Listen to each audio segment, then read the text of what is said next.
we have this insurance, right? Hey, ladies and gentlemen. I'd like to go to the Board of Trustees meeting is called to order. That's where it is. It's the flag of the United States of America. And to the republic for which it stands, one nation, under God, indivisible, with liberty and justice for all.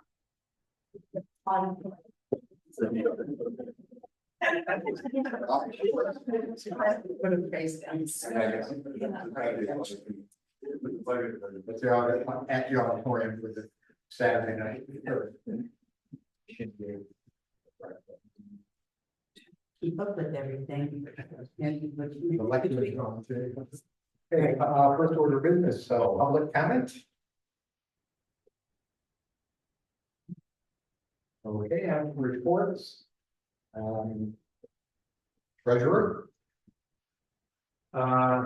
First order of business, the tree and park committee approved payment in the amount of $13,905 to the Adirondack tree surgeons, which has been paid and the check has been cashed. Due to concerns regarding the volume of pruning work, a new contractor will be identified to properly complete the job. Stu will provide an update. I spoke with him, I need to get more information. Number two, the fire truck has been delivered and paid for. Number three, payroll to budget coding error occurred involving two accounts that no longer are budgeted. A1410 TAC 13, the amount of $88 and A34 TAC 10 in the amount of $230.64. These errors will result in negative balances. A transfer of funds is requested from 1410 TAC 10 and 3410 TAC 12 respectively to cover the shortfalls. Following these adjustments, accounts 1410 TAC 13 and 3410 TAC 10 will be closed and no longer used. Abstract, the treasurer has provided the June abstract for approval, which includes May prepaid invoices and June claims.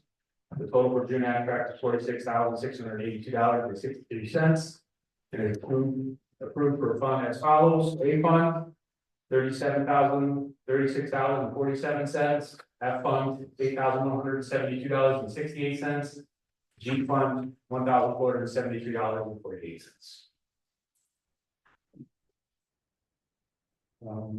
Guess we should do two separate motions. The first one to approve item number 3 regarding the coding error. Second. Eric, discussion? Yes. Eric? Yes. Yeah. And the next one, approving the abstract. 7. So. Second. Discussion? Yes. Yes. Yeah. One more thing. Also, Gary sent an email about requesting transfer of residual funds in the attachment provided over to the current year funds. I explain that. Yeah, they're listed. Normally we do this every year. We didn't do it last year because our books were not quite in order, so I feel confident doing it this year. For example, the garage contractual, we had 10,000 in there for a new door that we didn't spend. So we're moving that into this year, and we have contracting to get that door replaced. So this happens every year, but it just hasn't happened in the last year, possibly 2. But this will get us back on track a little bit. So the next one, Yeah, we need a resolution to approve these budget transfers from unallocated fund balance to the respective totals on the spreadsheet. Doesn't change anything in the budget or anything, it just adds to the funds that are already allocated to those. So there's no G fund. No, that's our smallest credit, but that's by far the smallest. So, Want to do it all at once? oh, yeah. I'll make a motion to make these budget transfers as noted by the village treasurer. Second, I'll second it. Jason, second. Discussion? Close the books and for that. It's a good point. We did finally, complete our AFR, our, The financial report, annual. annual financial report. That no longer the AUD, it's the AFR. We, for the 23-24 year. So we are essentially current. We haven't done 24-25, but that's not due until August or September. So we're in much better shape. And Greg, I have to say, just went through two days of training with the comptroller, and he said that he actually enjoyed it. So, he understood what they were saying. It's a great relief. I mean, I've done that training a couple of times. Need about 5 more times before it sinks in. All right, so we voted on this? Yeah. Okay. We can vote. Okay, so yes. You made the motion, I'll second, just to make sure this. Yeah. And then the third is. Yeah, I voted it. Yes. Yes. Yeah. I just want to make sure we all. Okay, I'll get right to it.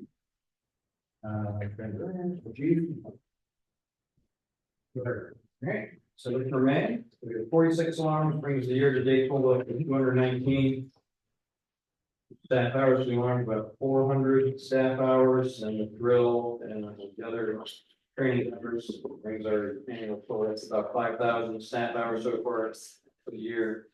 Greg mentioned the truck has been delivered, there's still a few things for the dealer to take care of, and we're continuing to train on it, so it'll be about a couple more weeks or so before that truck gets put in service. And then just as an informational item, we're also purchasing 11 radios for about $85,000. So that's about a fifth of our full radio inventory that are all about 15 years old now. And that's with a 35% discount on the state contract price that the county is able to secure for us. So it's just an idea of how much the equipment costs when it comes time to replace it. So we're talking about $9,000 a radio. Thanks. Are we significantly better? They are. Some of them do have cellular capability to help with dead spots in the county, but yeah.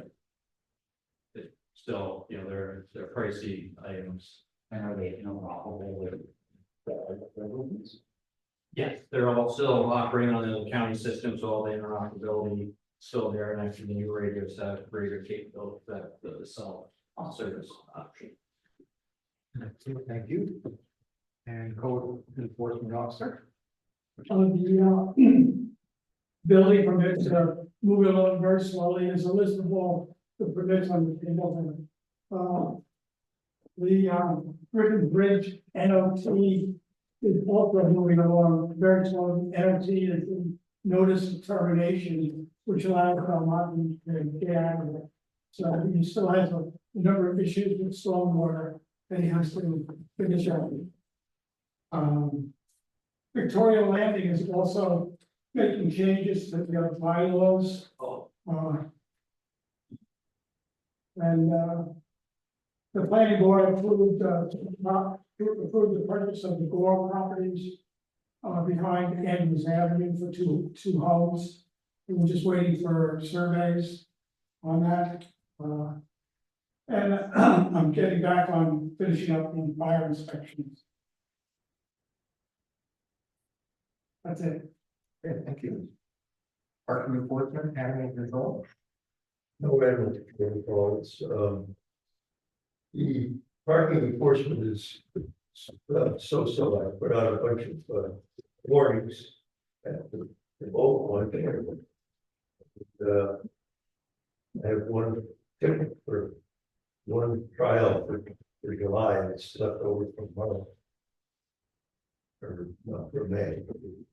Other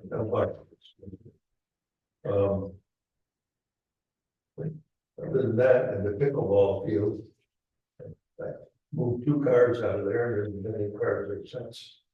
I got the guys feet.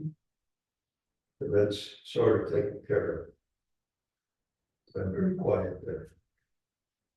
All right, thank you. Auditorium, I like the new, setup of the room. So y'all were asking about the fans. It's just a couple of them. And so the remote just doesn't work great, so I don't know, we gotta troubleshoot that a little bit. I was just over there and 3 on the right side are on, 3 on the left side are on. So we always have trouble with one of them on the left side. It seems like one of them on the right side is gonna face trouble, so. But otherwise, once we have the windows open, I'll open like 3 on the right, 3 on the left, and then with the fans that way, it doesn't look good in there, but. the upper windows or the regular windows? The lower, yeah. Yeah, I don't even know. I'm scared to open those big upper ones. Well, maybe we're not for the DPW look like they used to one of them get a lot over. They did it last year and nobody knows why. It just seems like we chose not to, or we didn't do that last year. So the specific reason not to do it. So there was a time we would open up the whole season. Yeah. I mean, some of them do kind of flat around in the lane, but like, yeah, a few like that. Yeah. And we can do it, especially before July. Do it. Especially lowers. Okay. I'm still worried about myself on Saturday, so we talking about this. Yeah, this weekend's gonna be nuts. This weekend is gonna be crazy. It's like old man. I don't like that. Yeah. And You'll be fine. And the windows up on top were always opened every year by DPW. I don't know if they were supposed to be alerted to do so. I think maybe they stopped doing it last year, having too many animals coming in, maybe squirrels or something. right, Sharon might have been worried about it. She also worried about them flapping in the wind, which is all legitimate, but. Yeah, Also. but I think it did help with the circulation. As far as the fans go, they're obviously they're warranted. I've reached out to them about the other fans before. I'm still going back and forth and trying to get a new transistor to read the remote. They operate fine. It's just getting them to read the remote. And I think it's probably the same thing with this other one. So That's kind of why I was wondering if we had another one. I don't know, there was there's different remote in every one. So Dan didn't know we're all. I'm sure we already. They gave us a remote for each fan. Yes, Yeah, There's one remote, can't operate all of them. correct. yes. Okay. So we So could it just would be try like- to do different remote. Yeah, we reach out. Cool. You go with it, You go with it. Yeah. sweat. Yeah. Yeah, so Malta Montessori, they did their moving up ceremony tonight and it looked like a great success. So it's just cool to see people in the auditorium. I think this is something that we'll do every year with them. They previously have done it at parks, and so that was like very weather dependent. So for them to be able to get out of the rain here, or just enjoy it on a sunny day. So they're over there, there's some people in the lawn, just hanging out. Doesn't seem like there's too many parking violations.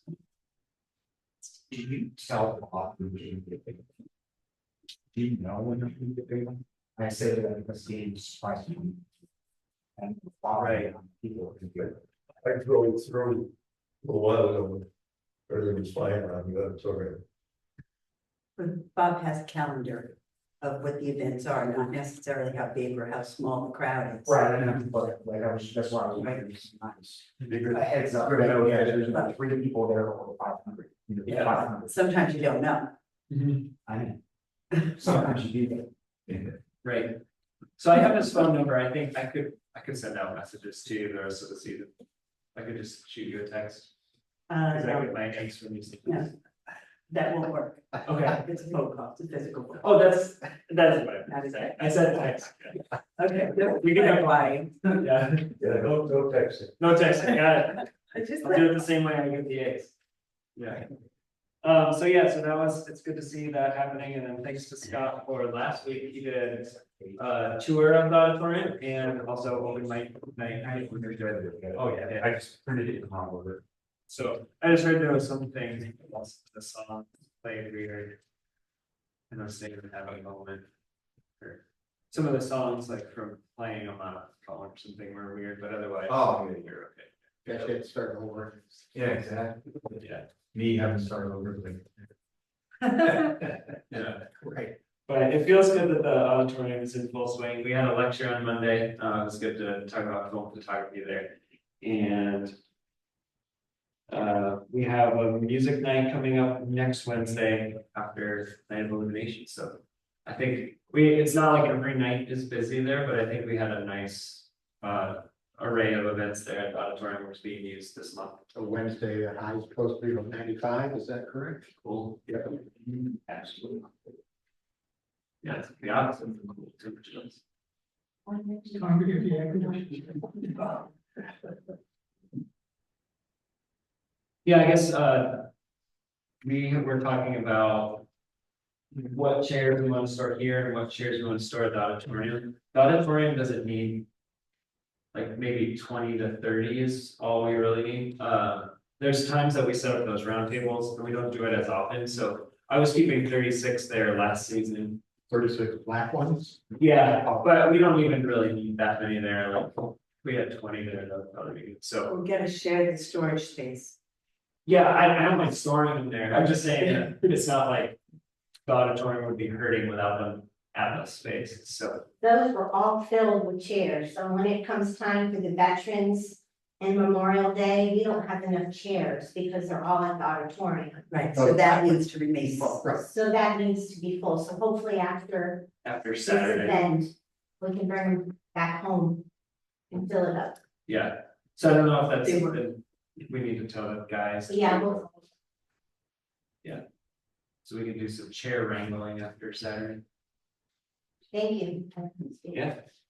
Thanks for bringing that up. So you're gonna talk about that. Yeah. And then I guess I wanna just update everyone about Carpe Diem happenings. I got an email from the directors of Carpe Diem that they will be loading in and they're planning to do some additional building of stage extensions this season. So their plan is to have a lumber delivery on Friday, June 27th. But then they will be constructing platforms from June 28th to July 3rd. And then these are extensions that Carpe Diem will own and they will store. When they're done with the season in July, they will be removing them from the space. Now, will these be horizontal or will they like vertical structures? I think this season they're just trying to build around. I think at one point our stage extension was a little larger than it is now, so they're just going a little bit. Maybe like 3 feet wider, Yeah, just so coordinate with Peter on that, will you? I don't want it. this meter, yeah. It sounded like you were saying that the stage extensions were going through like July into July. So they're gonna be building those as they're. So yeah, so what they're ready, because I asked him for the dates, so the delivery is the 27th, and then they're building June 28th to July 3rd. So that they're Okay. installed for the whole time they're there for July. I heard 23rd, that's why. Gotcha. And their season starts like right Yeah. after. They do a couple things the end of June, but their season starts right after 4th of July, right? They have like the tree program. So their season starts on the 30th of June. Right. So they have like a 10 for 10 program and the camp starts the week after that, so. This driver machines. Yeah, You said you asked David to coordinate with Peter, which is to make sure that they build a reasonably good extension. My guess is, I'm thinking, they probably should get a building permit. To, if you wouldn't charge them for, for insurance purposes, it'd be a smart thing for them to get a to building put on permit. a window, What? to put on a window and everything of the auditorium. Well, but basically to cover out, You could have us to say they. somebody you know, falls, some- it's like, structure, somebody it's falls. structure, so, but Open it's saying- collapses, like yeah, Yeah, so I would. I think that's smart, yeah. having one of the kids on stage is heavy. Yeah, And nerve wracking. It should be built to meet whatever stage codes there are. With and be rated for X amount of poundage per square foot. Okay. Yeah, which is like. The can of worms just went shooting. Yeah. So you're gonna have tap dances on top of it, you're gonna have Which is like ours too. I ended up installing ours because I wanted to take a look at the integrity of them, and I did end up putting extra fasteners in and securing them a little better. So I think, yeah, So actually, it'd be better if they don't cover. right. And it was carefully reviewed. It Yes. just set ours on fire. And use theirs, like that. Yep. I do have a rendering for you. This is this is showing a little extra. I'll just start with there, because it's there. So I believe that this black is ours, and what they're planning to build is these. It's pretty substantial. And they're not interiors, it's like, so that's. Step up. Yeah. Is it like a gradual step up? I don't That think because so. I think have there would be the other same- steps. Are they at the same level? Right, that's what I was. They wondering. are, They're at the Oh, same okay. level, that's They what I are. was like, it's gradual. yes. So I think I would like to send out a message to. I'd like to send out a message to the surrounding homes of the auditorium that there will be like a delivery and all that happening during that time. You know, I'll be back next Wednesday. Okay. And then the only other thing that I wanted to mention is just the backstage rooms. We're ready to keep moving forward. I know y'all had a meeting that I haven't heard a report from yet. But we can just look at some of the solid wood tables they're hoping to purchase. They did purchase the other items that we approved. So we just need to look at the mirrors and some of their tables. And then we'll just coordinate with them about getting the rest of the materials for that space, so. Has Carpe Diem opened a contract with Curtis Lumber so that way material can be purchased to continue to finish the mock-up wall and so that way that can be finished. They have started that process, and then they're also getting all that lumber for the state extension that's coming from Curtis. So the only thing is, Brady had just mentioned it was a credit application, so he is aware of making that account, so. Yeah. What time you serve care?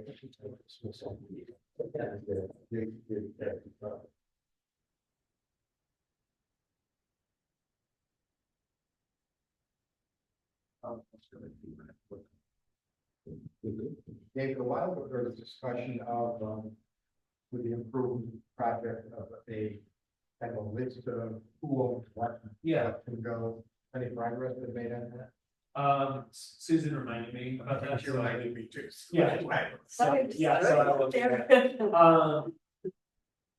I don't know if we have any sort of template for that, or if I would draft that up from scratch.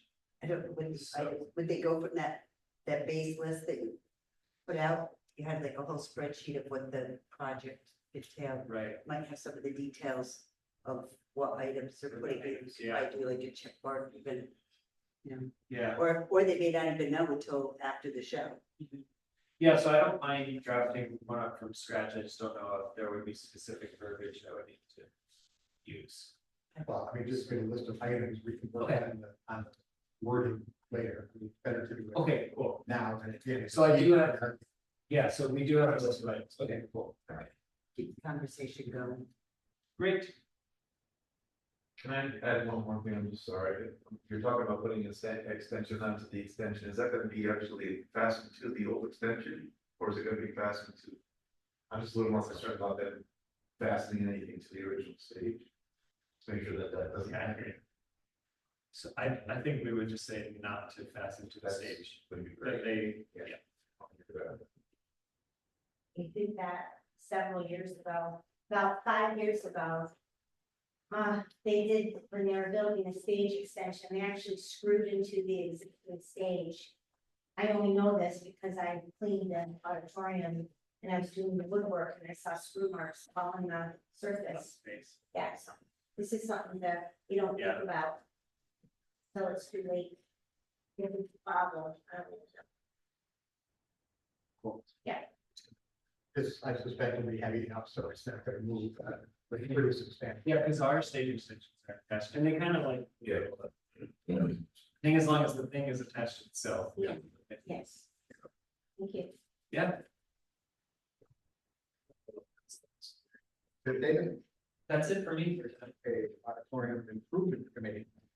So, over the past month, we started working on the mock-up for the dressing room improvements.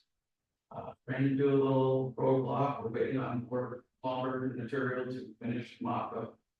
And finish installing the door, so that way it can be presented to the board for complete shuttering overhaul. But other than that, things are looking good moving forward. And the other thing that I want to talk about is something to start kicking around on with thoughts and ideas is repairing the envelope of the building. There were one doors that are starting to rot apart, the water's getting in up to the doors. The paint is in desperate need of repair. And we do have a really good write-up from the master plan of the auditorium.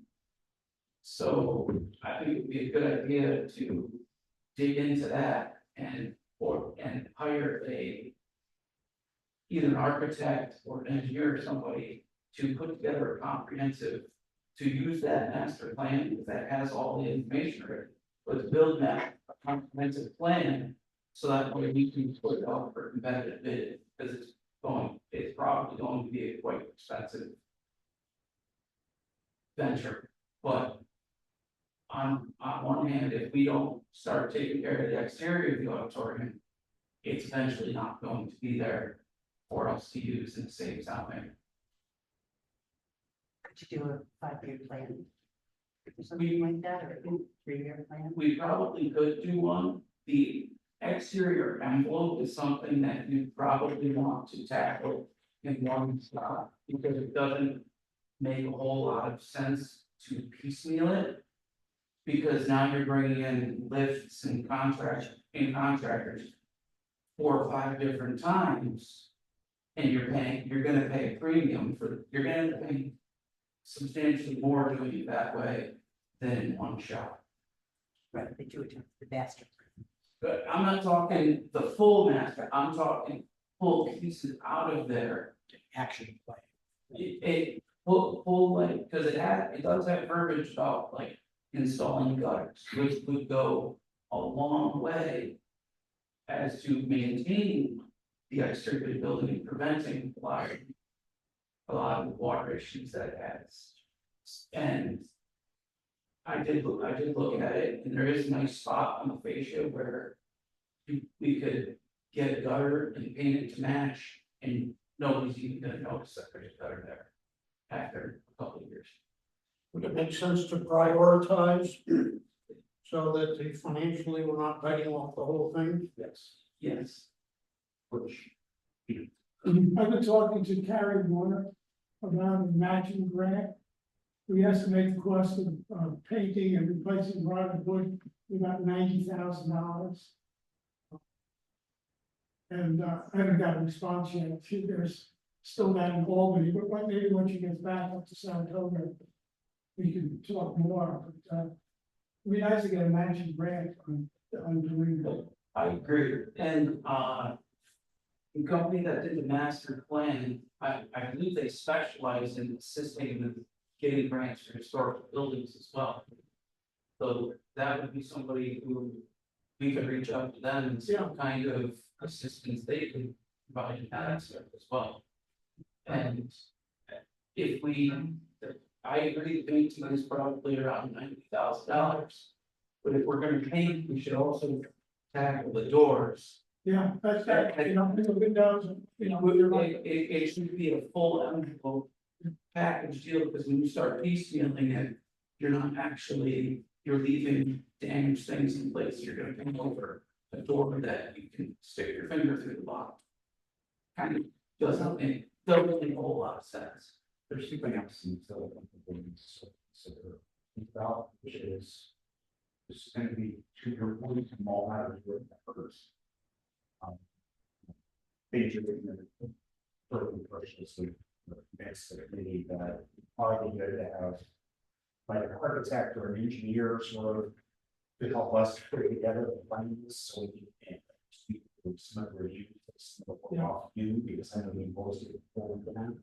So that might be something that we want to have, say, fail over, which was the guys who did the master plan, or for us to go find from several years, somebody who could do the architectural work, engineering work, and the project management work, and lay out the GC stuff. So they actually manage the work for us, which frankly is more expensive, but at the same time, that's what they do, right? And we can figure out how to break that out into the savings based on their recommendations. So we would have to think about how we would lay out the budgets and everyone, and how we want to find that organization. There are some organizations, that could do a little bit better. I don't know. Taylor, where would they work, do the master plan, this is the part, they do that kind of work, but they're not the only ones. So we actually have about 3 master plans on, the old ones, still. But probably still never did the work. Yeah, And some of the engineering is so big. Yeah, yeah, and to that point, if Thaler, they're gonna have that in their records still. So talking to them and seeing how much it would cost for them to manage contract and to fix the envelope of the building, that might be worthwhile, a question worth asking. Because if they already have all that information, they might be able to charge less. Exactly, Paul, they had a lot of the work broken out in a spreadsheet. We had Yeah. estimated costs. Yeah, Probably cut the cost right now to 5 years. we paid it, it's gonna be extra, but yeah, So it might be worthwhile to have it sort of. so to have a revisit with him. I can only say his estimates are extremely high for the ramping, for it would cost about $400,000. that rent. He was gonna do drainage off the roof, Oh, underneath, yeah, underneath. through, and Creative It was more reflection complicated. over there. so be careful with. Right, that's why I was, like I mentioned that. So, Already, thank you. Should I ask a question about that? I'm just curious, do you ever get those SHPO do grants for the? I know they have grants for this. We had looked at all sorts of places for grants, preservation league, everything we got some. Shimbo's been kind of hard. But, we're always looking. it might be advantageous to the village, like the fire department, fire grant money to put something in. Yeah. We just have to do it. We're going to try to seal the. It was never. That. I mean, borrow. Already paid. Well, then they work the day. Have you heard anything about? No, not since the original emails that we got, so. Well, we're all set with the FEMA go with a little pickup we had, they're all set. Yeah, so I think the touch with them. As far as that goes, right. Track. So I'll get in touch with her to see if she's interested in. That's all. Do they specialize in fire departments only, or do they do all? I think that's their specialty, but yeah, I'm not sure what else they do. Okay, let's see. Okay, AP3. I don't really have any question, but we canceled our meeting on the 18th and moved it to the next Thursday, so. Yeah, I'm sorry, they last Thursday. We're gonna have our meeting on 6th Thursday. Probably in the library, but something's going on here. You know, Susan? Yeah. So something going on 26th in this room? Thursday? I'm Still there. Well, I got my calendar in front of me. I was wondering It might But be. we did put a notice out, and you're gonna have it in the library, so I don't even know if I looked to. see that's why I was if wondering anything- why we were gonna. I think you already made an Okay. executive choice. What? It's We'll be going. Victoria Landing, HOA, Or it could be. Okay. yeah, the big meeting. Okay. Yeah, we're still working on, still waiting for some hearing back from Andover about catwalk, so, yeah. We have emails out to them. And we're working on the barbecue. The barbecue fundraiser, which looks like it's gonna be on the 20th of September. So 20th of September, yeah. At this point, it's not locked in, that's what I think that's gonna be At the ball field. at all, yes. I couldn't. Think I had sent you the email from Andover. They were just saying they weren't doing the Oregon this month unless John Fuller told them to. He was like, oh,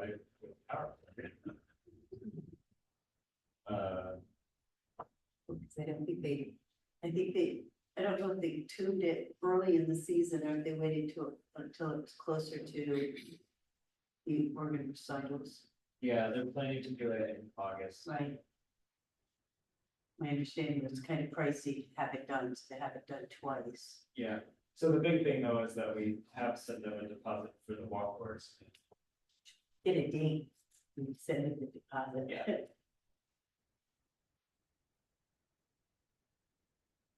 That's it.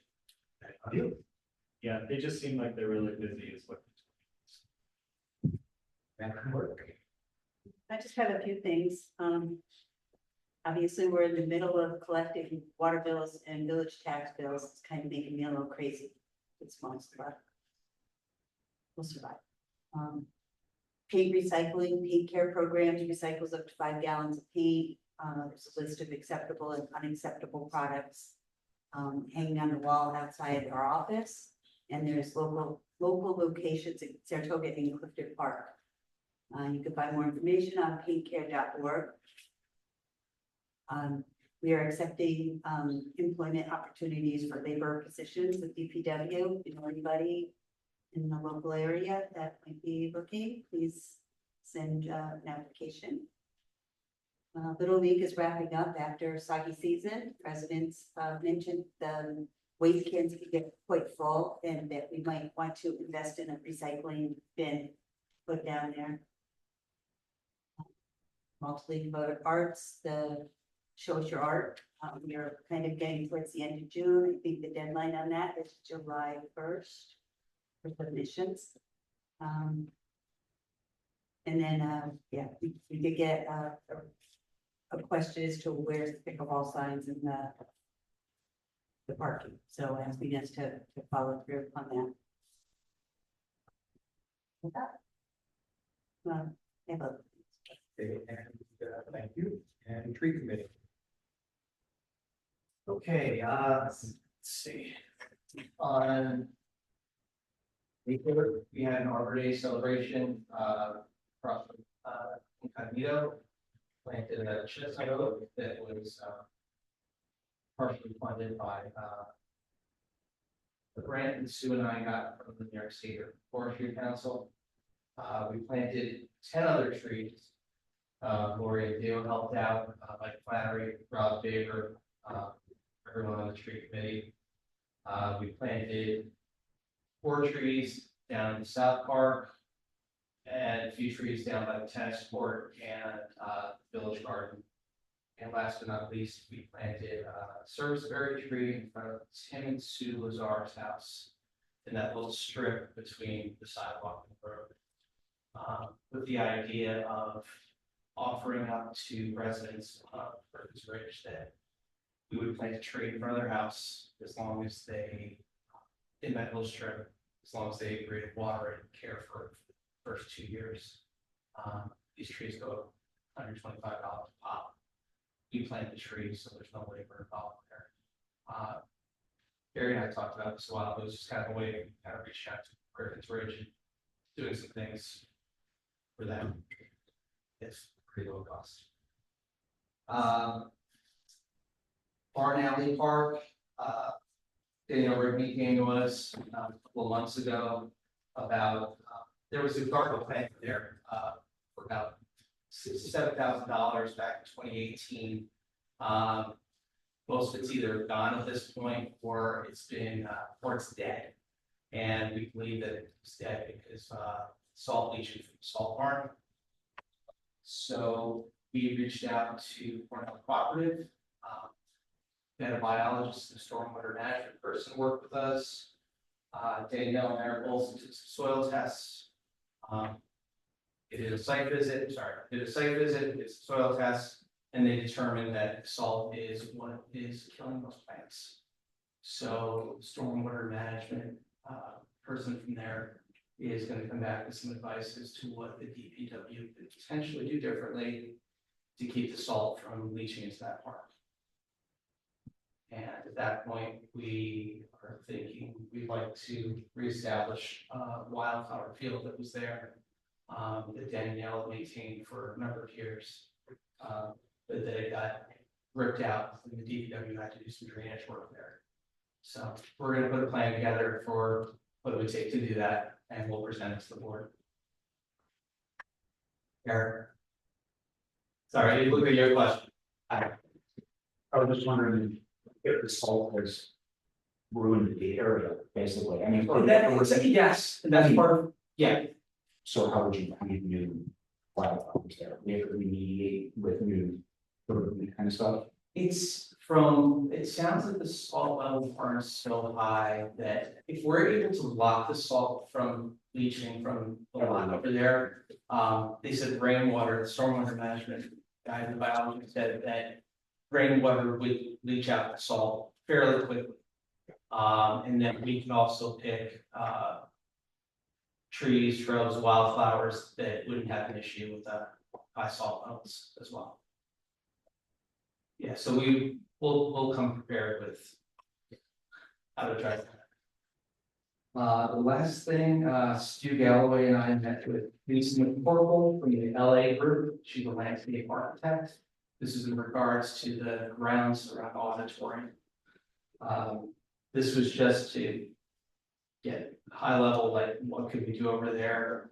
She said that they could put together ideas, drawings, non-technical drawings of what could be done pro bono. And that we could then present to the board, to the public, just some ideas. You know, what can be done over there. Because we took down so many trees, people expressed, well, what are you gonna do next? Oh, we're gonna take our time. We don't want to put anything in there that will be an issue in the future, like we put that there. But, and again, we'll be bringing this in front of the board so that it's yeah, everyone knows what's going on. I have a question about that. Yeah. There was a little bit of discussion in the building committee side about whether we need to do anything to help keep the water from getting underneath the building. Yeah. Are these guys, the group you're working with, I think the right term would be, I say, technically skilled enough for like building? Okay, then yeah, I mean, it was maybe we want something to talk to them about how we keep the water going underneath, you know. Yeah, they would definitely be, they stormwater management, that's something that I've seen some of their projects I looked online, that's something that they can handle. Basically, I guess, asking, they're not just flat, right? No, oh no, it would be more than that, well, like you said, the gutters, which I think, that's a great idea, but that water has to go somewhere. Yeah. So, you know, we can discuss that, you know, with your committee, because it seems like A little crossover, really. yeah. Okay, cool. I do have one other quick question. There have been several trees, large trees cut down recently, not by the tree committee, they're in people's yards. Yes, so Probably. Are they in people's yards? I don't know. I kind of imagine most people don't own their yards, so those all underneath the responsibility of the village, and the village can tell people when they're cutting down trees, or people just cut down trees when they're built. To. Yeah. Some municipalities have enacted legislation that requires homeowners to get permission to remove a tree or a certain. In this village, we have a lot of questionable situations where is it our tree, is it your tree? So the rule of thumb we've been using is there's an old 1894 map in the office that has the width of the streets on it. So for example, if it says Bangs Ave is 30 feet wide. And somebody says, oh, that's just making that up. But it says 30 foot wide, the street is 30 foot wide, and there's a tree over here.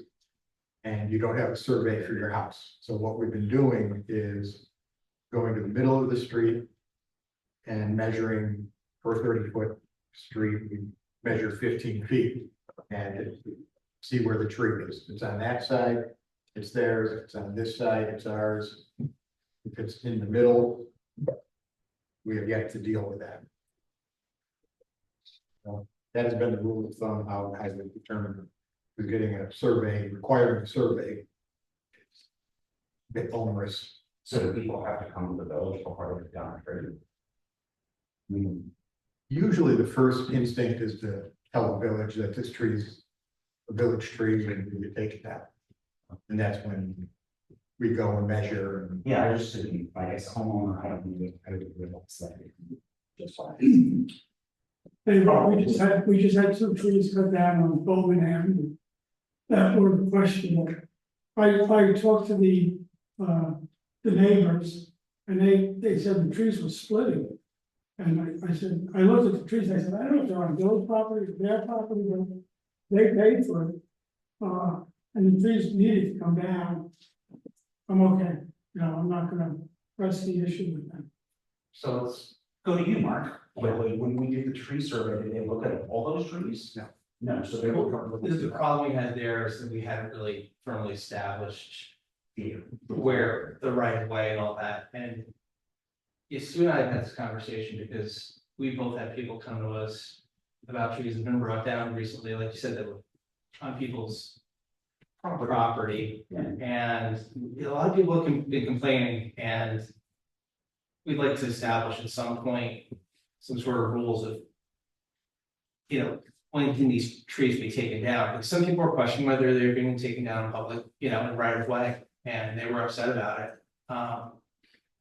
So we'd like to put something in place at some point, even if we go street by street over, a few years and figure out exactly like, okay, these trees are in the right of way.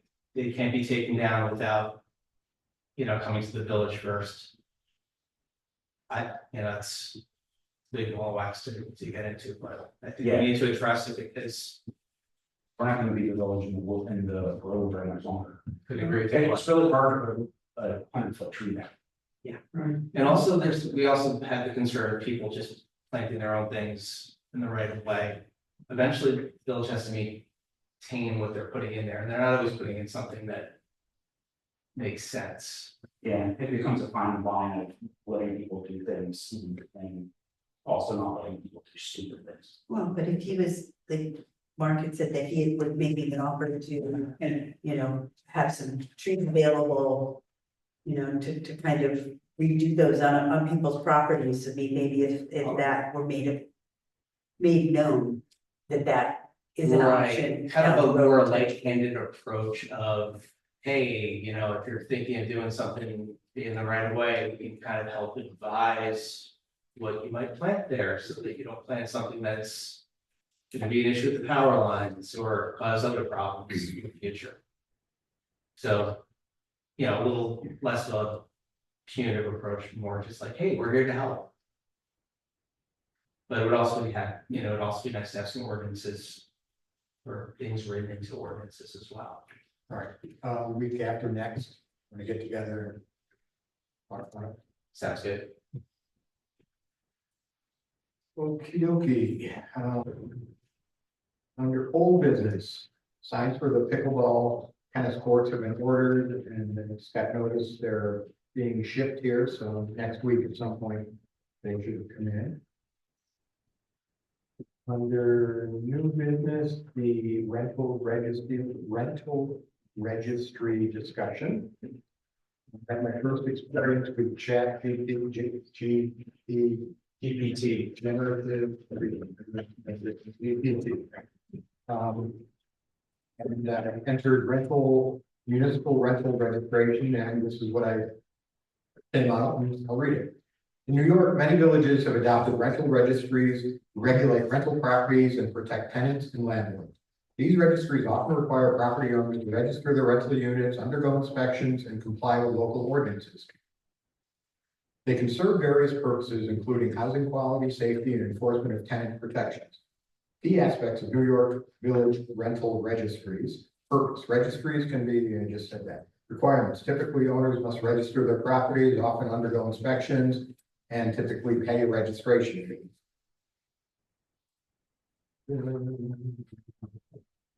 And it gave a bunch of examples of different villages: Ossining, Pittsburgh, Pittsford, New Paltz, and Philmont were cited. And just as a baseline, Susan compiled a list of rental units in the village, and I was surprised that we had. Vacant, that's all vacant, not necessarily just. Right, but there's like disaggregated. There's 60 rental units in the village, which shocked me, with 10 vacant properties. And out of towners own a total of 28 of those 60 rental units. So I was quite surprised at that number. I know Peter had some things he wanted to say about it. I just find that the other morning I got, we went and looked at 26 Olympia Avenue, which was just sold. It was sold, and the people who bought it to rent it. Then I got a phone call from somebody in Florida looking at purchasing a house in Round Lake for a rental property. And I just think that maybe Round Lake's very attractive because of the cost of the housing, and the rents are very high in this area. It seems like there's a lot of corporate or private ownership of houses in Round Lake. I'm just afraid that I remember talking to Bill Ryan many years ago, and Bill said the downfall of Round Lake is rental property. And that's how he felt. Abandoned and rental property. So I think it's something we need to look at. See who's buying these houses, who's renting them, if there's an emergency, who do we contact, who does the maintenance? It's something that the village should be concerned about. Back in the 60s and early 70s, it was a leased community. And we see that where that got the village as a whole. Because people weren't tending to their properties because they didn't own them. Everybody who's living out of town, they're not necessarily paying attention. With the short-term rental. Right. I don't think we can stop people from buying houses in that way, but we certainly want them to maintain it if they're not gonna live here. They should maintain it. Better time after this. Because I bought the house next to mine for the purpose of fix up and rent, so it falls on me to the same budget. So I sent a message to Tom and asked about whether that caused a conflict for me, and I don't mean to interrupt you, but I want to make sure it's clear on this before we go any further. And you suggested I can either recuse myself or ask the board if there are concerns there and let them guide me with their recommendations. So I wanted, before we start having a conversation, I want to throw that out there to make sure that everybody understands. So make sure it's in the minutes that this conflict of interest has been disclosed.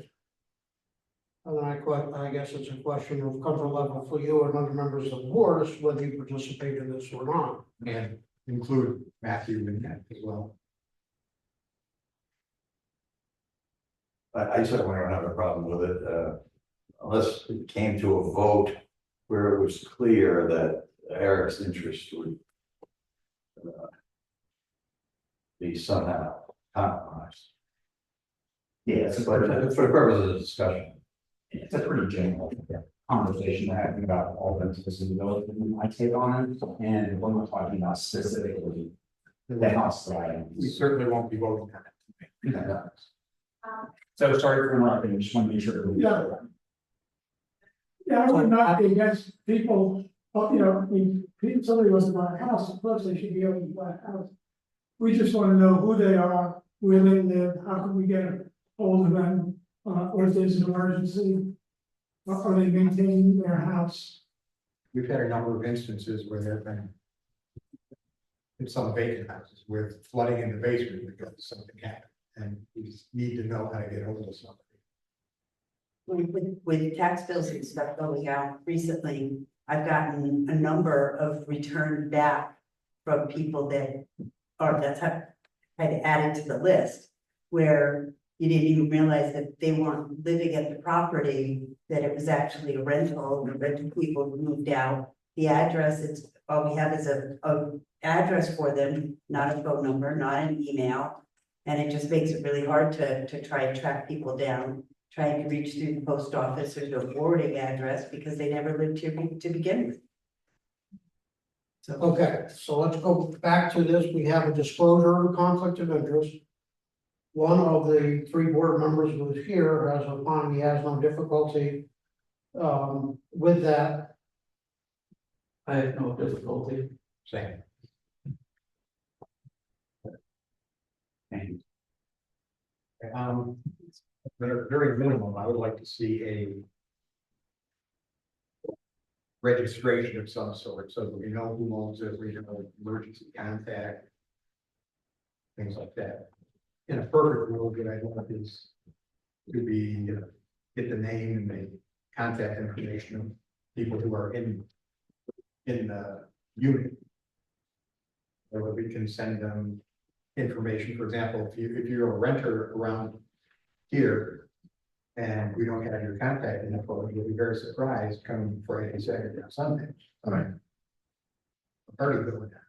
although I did ask some of the homeowners that do have rental units. You know, it's like I'm updating my list of renters. Let me check with my renter and see if I can disclose that information. Kind of thing. So in some cases, you know, the landlord That's doesn't. that's to be worked out, but as a general operating principle. Right. So the need has been outlined. There is draft legislation that has been circulated. Has everyone read that? Yes. Yeah. Okay. Do we want to go through that now, or a workshop meeting, or what do you want to do, Mr. Bear? I would say a workshop meeting. I would like to see, one thing that isn't in here is as far as I can tell, is a registration. The first step would be, Eric comes in, fills out a form. And this is the unit. That's going to be for rent. Whatever other information we would like. You know, I mean, I have a big problem with this, but not for those reasons.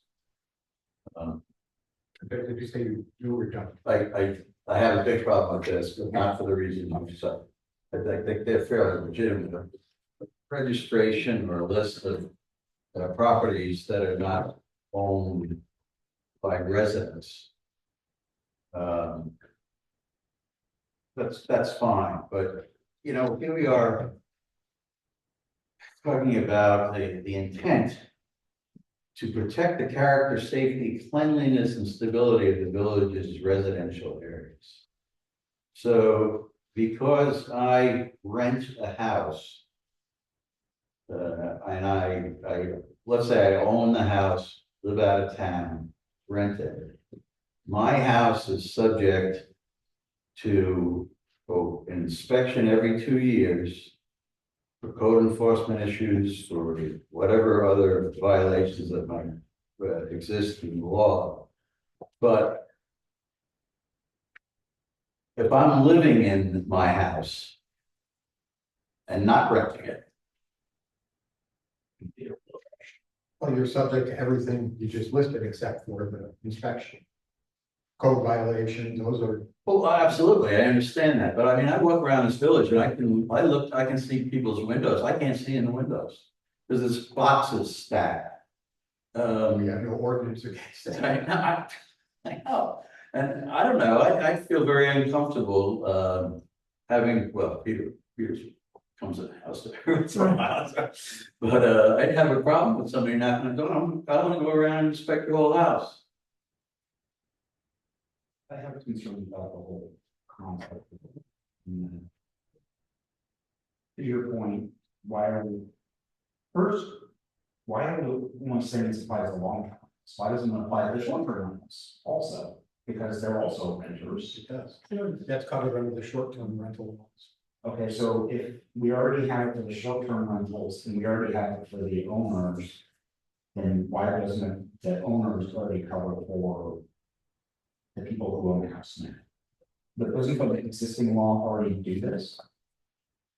Why does this have to be called out specific for renters? If any house that's on the road has to meet these rules. You don't. As Tom said, Your house is not subject to a fire inspection. I know, but my rental would. Yes, but they're different. Your the house you live in is not. Why? Rental would be. Why? Safety character, Well, if you wish to make a motion to inspect everybody. no, I am not, I'm just the opposite, I would be, none of your business. Right, it's sort of a fair doctrine. Why do some people get singled out? Is there, is there, Let me respond, because if you wanna fill up your room with boxes and create a fire hazard and an access hazard, and you wanna do that to yourself and your own family, government can't stop you. But if you're making money off of renting a house to other folks, then the village is protecting those other folks by making sure that you're up to code. the logic, the state. Yeah, that's really not the logic. We have a situation in the village where we've had multiple cases of tenants complaining about the landlord for not doing stuff, and you're not just saying, look, nothing we can do. But the state law. Okay, so. I think we need to workshop this because I think this is gonna be long term. The other question I have is when somebody comes in twice a year to review the house. Every two years. Oh, yeah. Big difference. Every 2 years. You're gonna hold it to current building standard, because there ain't no way a house in this village is gonna pass the current standard house. So what you're actually trying to do is say that nobody can rent a house. No, we set a standard for short-term rentals, and these are the issues, to have carbon monoxide detectors. Okay, that's not what it says. It says it's gonna follow New York State, uniform code. It doesn't say We that. would have. Yeah, but don't forget, the code says, you know, let's say, you're going to have a wall between the garage and the living space. And the code puts forth all sorts of appallingly expensive, requirements for that particular, wall. Fireproofing and so forth. But if you've already got that wall built before that regulation went into effect, then you're not subject to that. If you decide to rebuild your house, then you are subject to that, whether it's as an owner or as a landlord. Okay, so there were no codes for building until the thirties. All of our houses in the core village were built before that. That means grandfathered in, no code applies to any of our houses, and there's no way you can apply uniform code to any of our houses, which means there's no way to assess whether they're meeting or not meeting code. See, this is like, it gets really complicated really fast. Also, there have been multiple calls over the years, so if I redid my house in the 50s, does that mean I have to meet the 50s code or the new code? If your house is listed, it's part of the historic district, and there are 250 houses around that number, you're not like listed as part of the historic district. The New York State Building Code is very nebulous about historic structures. They leave it, most of it up to the building inspector. I hesitate to tell people in the village that because, I mean, so or you'd look more at the life safety code rather than. Okay, Yes. well, that's fair, which Yeah. I'm good with that. That I'm makes sense. good with that, That's too. this year package. Yeah. To align with that, so that's. Yeah. And No, I agree with you, because every house in the village with that. Right. The other thing you can just go up. I'm not even gonna do anything because I got no idea. What are we trying to do with this? If we're concerned about the fact that the village has high rents. How was it? No, that doesn't have anything to do with this. He said it did. Well, it's very attractive Peter said he was- it's very attractive to investors. Right. It's very attractive to investors, this whole area, because the rents are very high, it's because of global boundaries. So it's become an attractive area for investors to come and buy properties. That's a reason why we have homes that are purchased to be used as rental units. It doesn't mean that we're trying to lower rents through this legislation. That's not No, it's not. That's not a goal. The goal is to make sure that the houses are safe for the people who reside in them. I mean, I know rental housing in the village with broken windows, with, they don't mow the lawn, it's just like, I'm glad I don't live. I one time lived next to my neighbor, house was a rental, and somebody rented it. And part of the deal was, they didn't have a lawnmower, so they could never mow the lawn, it was their responsibility. I said, how, I think there's certain, I would look more at the maintenance code, not that I wanna go in people's houses, I wanna look at the outside and say, oh, you're gonna rent that house, and you live in Florida, you're gonna have somebody mow the lawn, you're gonna have somebody, So there's no privately owner occupied. Well, first of all, the intent is to protect the character, safety, cleanliness, and stability of the village's residential areas. Okay, fine. Is this a solution in search of a problem? I mean, do we have homes here that are unsafe? That are attracting rats, disease, whatever. I don't know, maybe we do. Well, and that can only be a house owned, rented by somebody who lives outside the village. What about people who live in the village and don't take care of this? Well, when we have complaints, we have the enforcement mechanism to do something. So, But We have a mechanism, we have a mechanism. but we have a mechanism, why don't we just apply that to the rental houses now? I don't understand. Yeah, I don't know. What's in this mechanism, we already have. And, We have a mechanism for outside maintenance. okay, They're also, in the state fire code, fire and safety code. There are requirements for safety for the interior of the house. And, those can be addressed, that's different from the building code, like that wall we talked about. Okay, but as far as the exterior is concerned, keeping the grass down to a certain level, not having brush, not having material, piles of material that are fire hazard. That applies to everybody. yeah.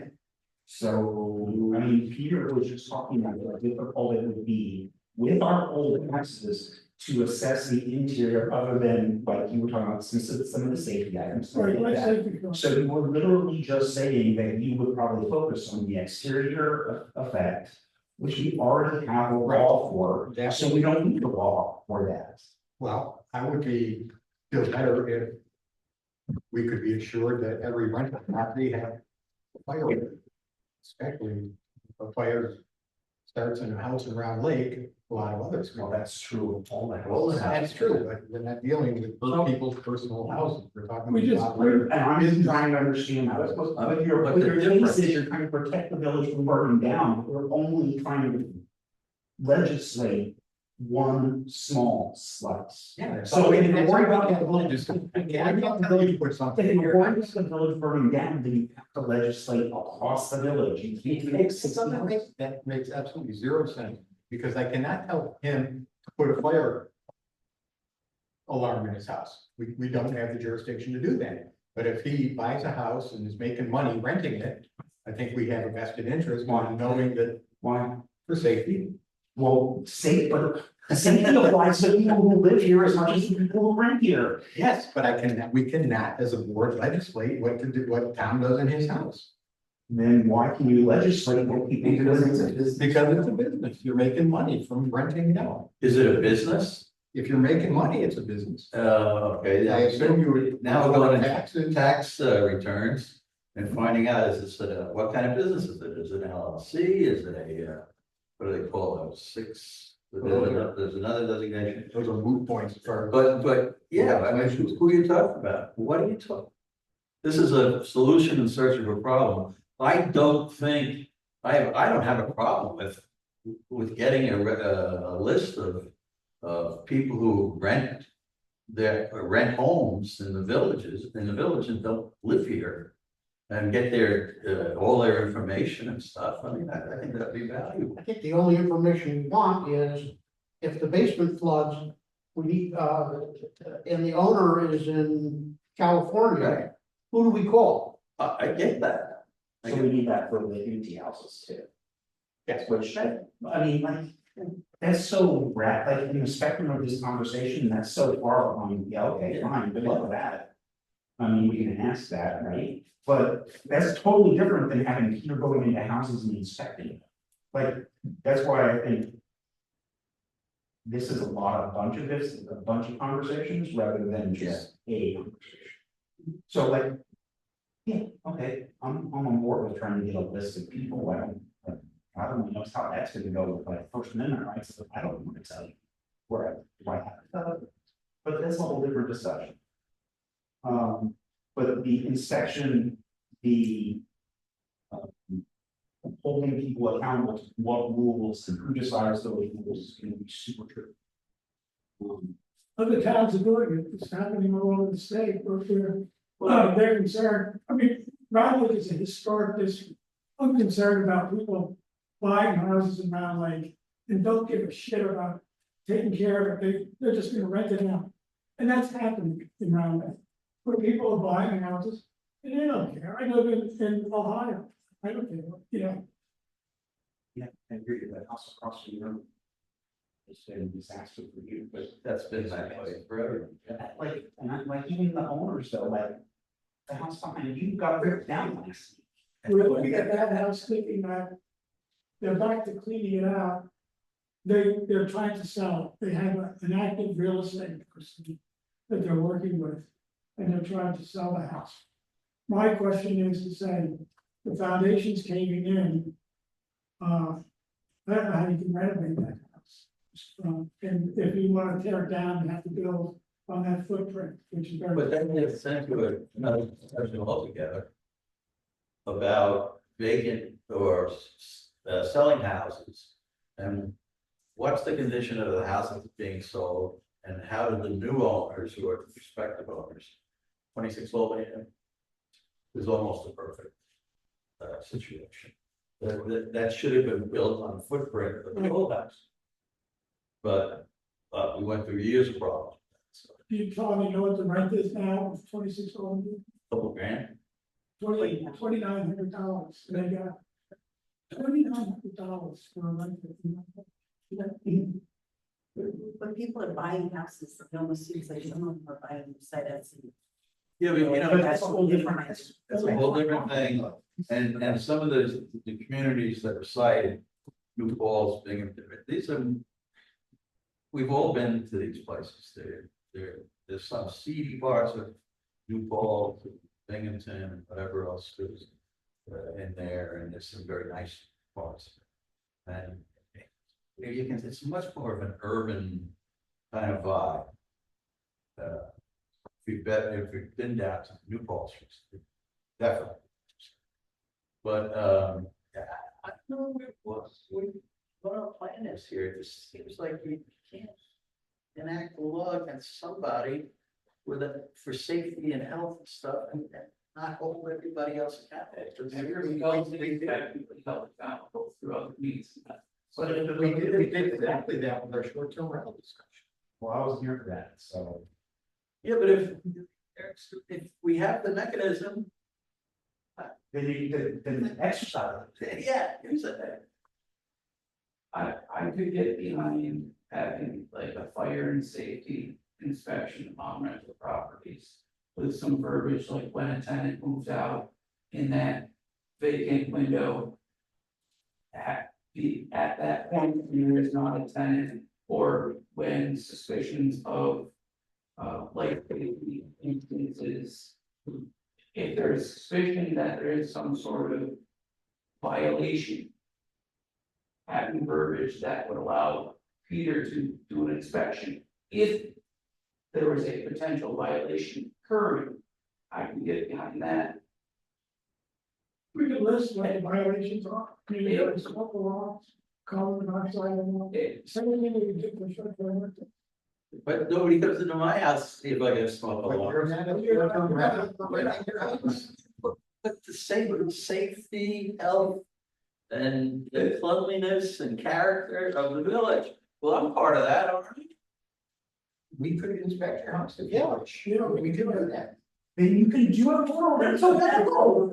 But yeah, look, if you can do it now from my house and ten pleasure, then you can walk next door and do it to 12 pleasure. With your permission, that's the issue. If you say, yeah, come and inspect, that's fine, but if an out of town owner doesn't want you doing it, we have trouble doing the one now, getting the cooperative.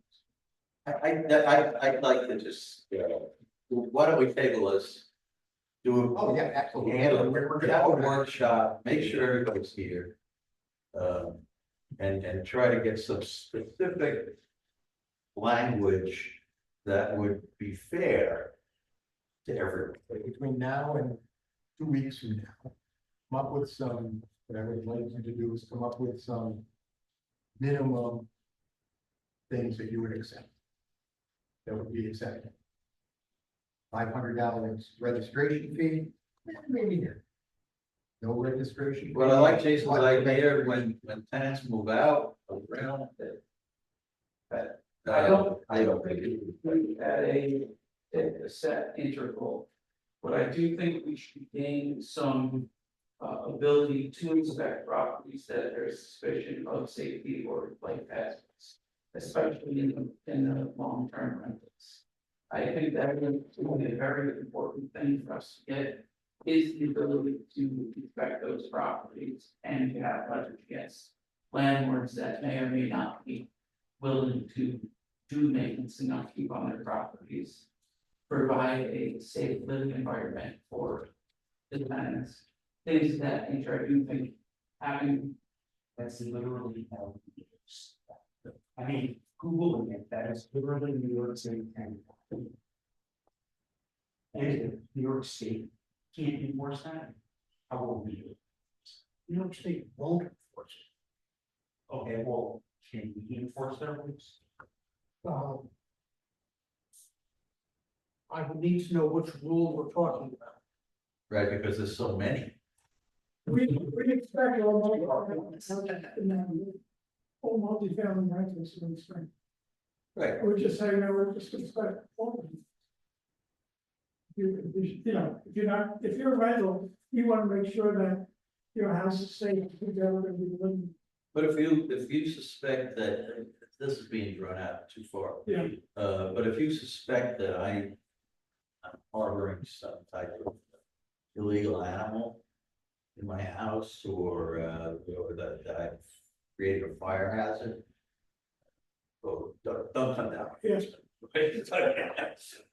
Do you have the right to come into my house? And say I Suspecting? No. You'd have to have a certain level of proof to be able to do that. I would probably have to go to the malls and get the judge to give me a search warrant. And you'd have to know If I suspect. on some evidence Right, that there's that warrant is. somebody's doing something on suspicion. I think we got. But if we're going to. Have tenants. Then the village, is proposing, or this draft proposes that the village have the opportunity. To look at the premises and make sure that the safety code can be met. For the benefit of that tenant. And if you think that's covered in words, then be doing it. So workshop the first Wednesday, that's not the fourth, is it? Fourth is a Friday. Yeah, I think report.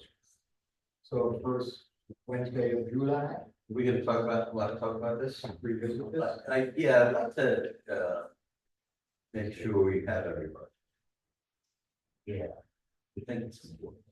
This- That's right.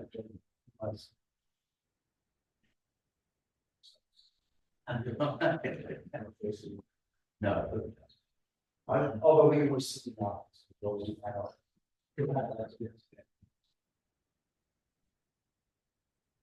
All righty. That was only number 2 under new business. Oh. Oh, number 1, yes. So appointment of new DPW supervisor, I will move to appoint John Schatz as DPW supervisor. That could be the first, 2025. Second. Second, okay. Discussion, Just to go on those two, so. yes. And the idea is that, John Stevenson will continue in some capacity. Part-time. And we'll hire. Yes. Yes. Yes. Yeah. Yes.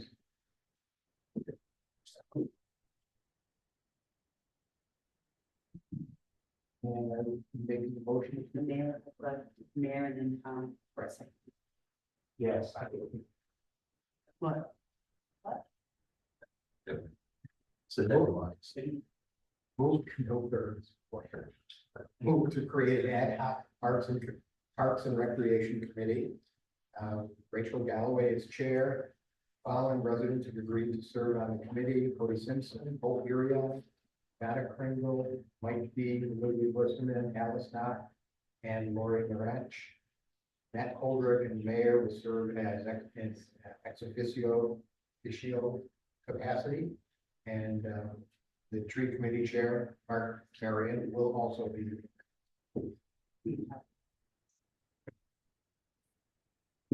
I think it's a big committee, but, good luck. It is, but generally, Yes. if you get halfway. Yeah. What's their show? The scope will be determined at the meeting, but generally it's to, If we're gonna set the meeting, we gotta give them. We're gonna say what the committee's. it's ad hoc at the moment with the intention of creating legislation to create an official one that will address all. I So let me ask. So I guess the ad hoc committee set up for. yes. This is what I'm. Stuff done, you gotta start. No, I just didn't understand. Why I said This is the specifically way. ad hoc. And what Eric, failed to mention is that the purpose of the committee is to make recommendations concerning the parks of the board of trustees for action. Okay, I didn't say that. no, it's financially show. So how does that differ?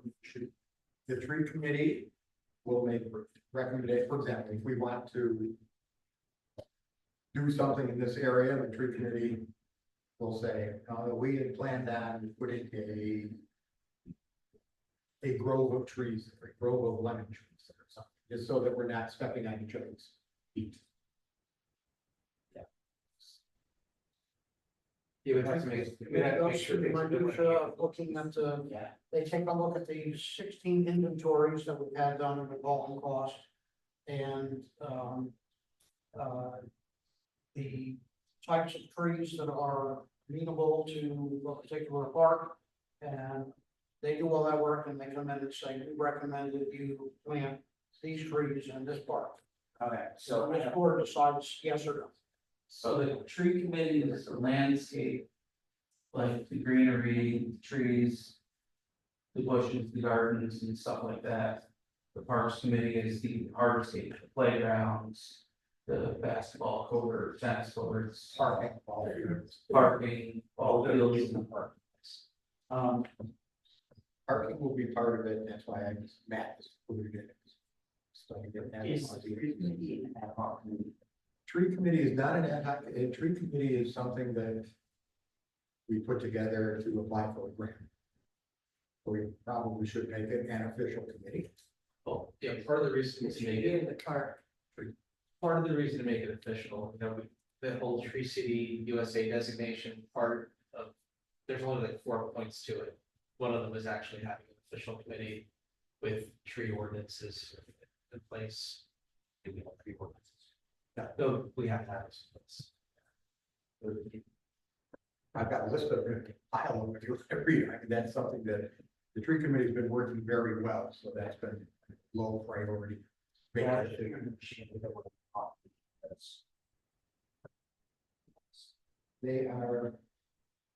in effect. As far as I'm aware.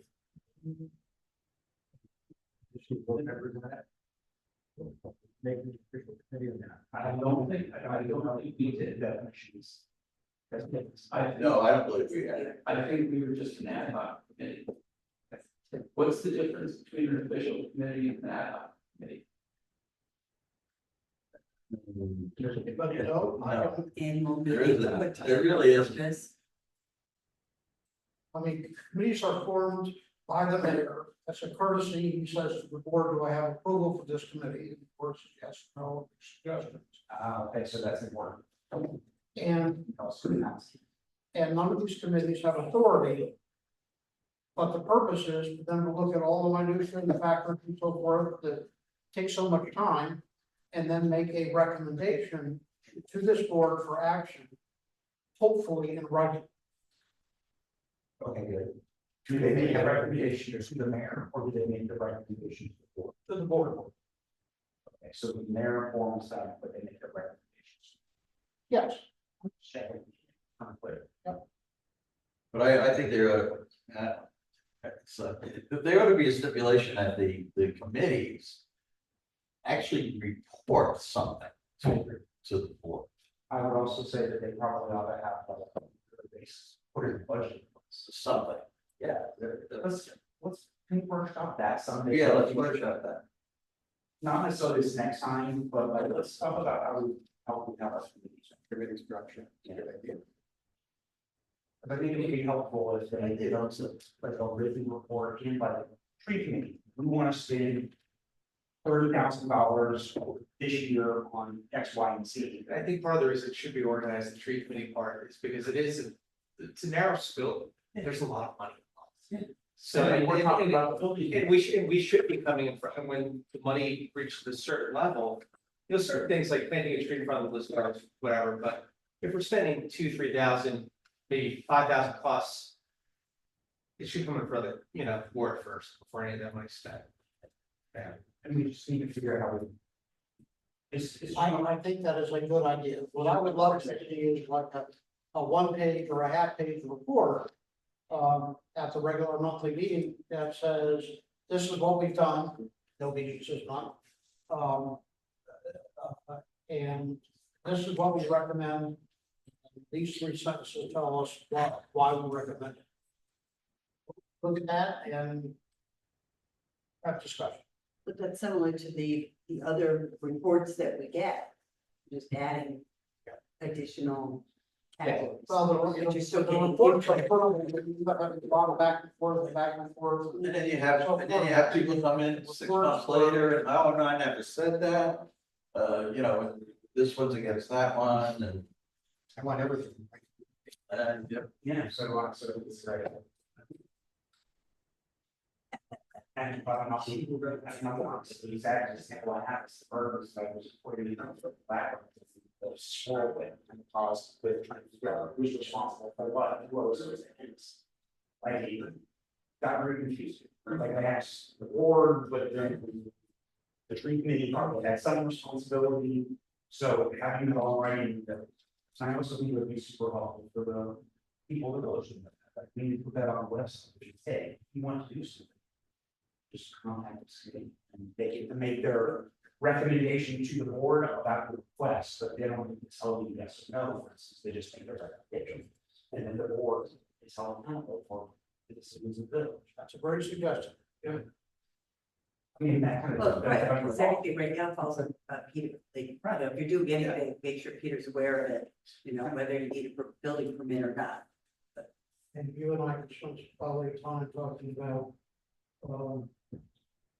the, you get a discussion drafted now, on what we, do with respect to, you know, our expertise.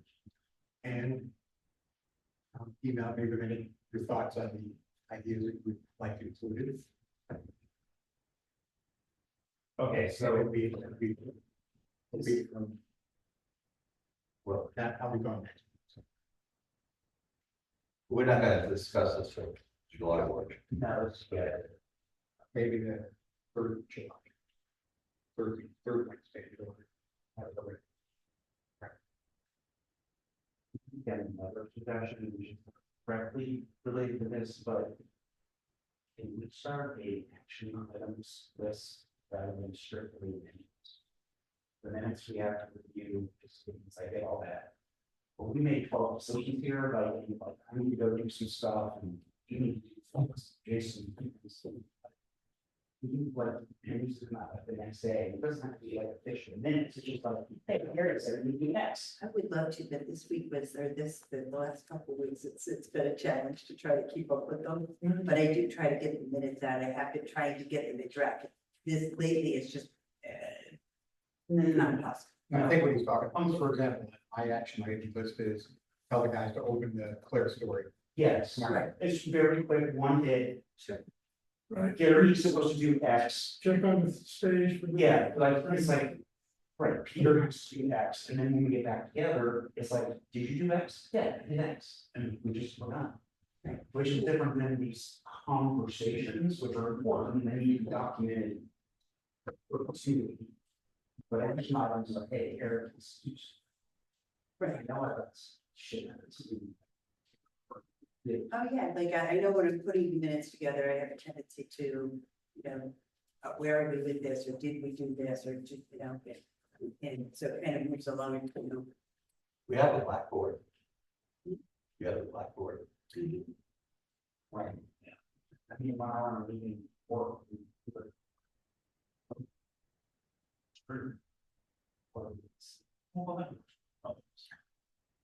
Gonna be up to your adventure. So we get this painted. Oh, nice. That's a great idea. That's been on the list for 6 years now. You wrote down this brown wallpaper. Oh, wait, that's a gold. The municipal building or just the auditorium? No. You created the building.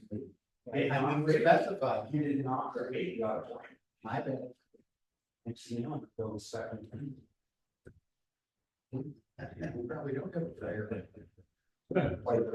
I'll tell you this, no. Government, Very much compared to extinguishers. Right.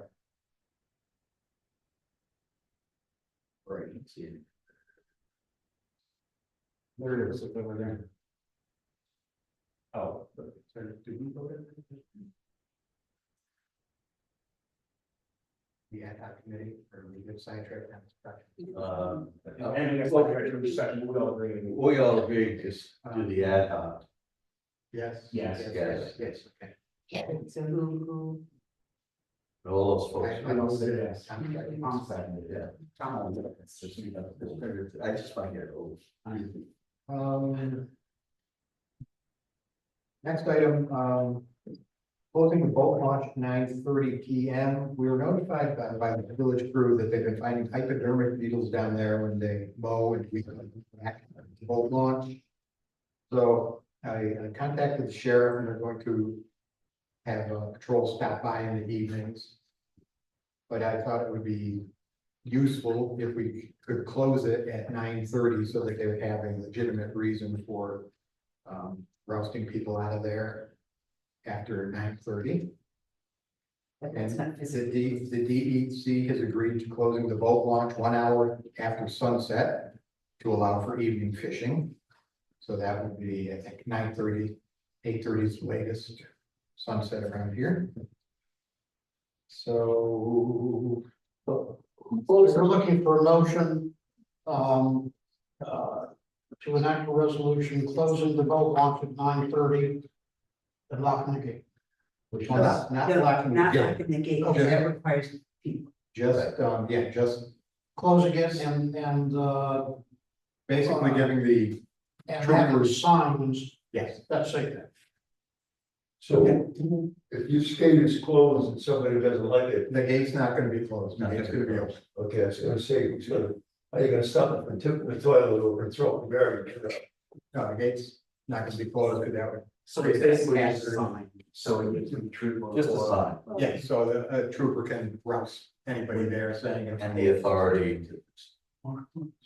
And they don't already have the authority to check on people in there. They gotta have a notice to throw them out. The- Just same as I gotta have a reason to ticket somebody. You just can't come and do it. The only question I have in regards to that is. Various times a year, there are people that do like to fish later into the evening. Like past dark, which is allowed on boat. Is that going to keep people using boats off of the water, or how is that going to? How is that going to be affected? Because that is a legal activity on Right, it doesn't keep people off the water, it just keeps them from using the boat. They could go in at Goldfoot if they're in a colic and want to fish, you could go any other place if, that has access. The old Chamberlain Motel, they now own the little piece of property across the road, they could launch boats from there. If they want, all we can do is control what we control, which is the boat launch. Right. Thank you, Darren. But they're renters. And I bet they went through it after they were nobody would be shooting for the day. But heroin, they get okay. Everyone's okay. You don't have any other problem with that. You know this, right? It's renters.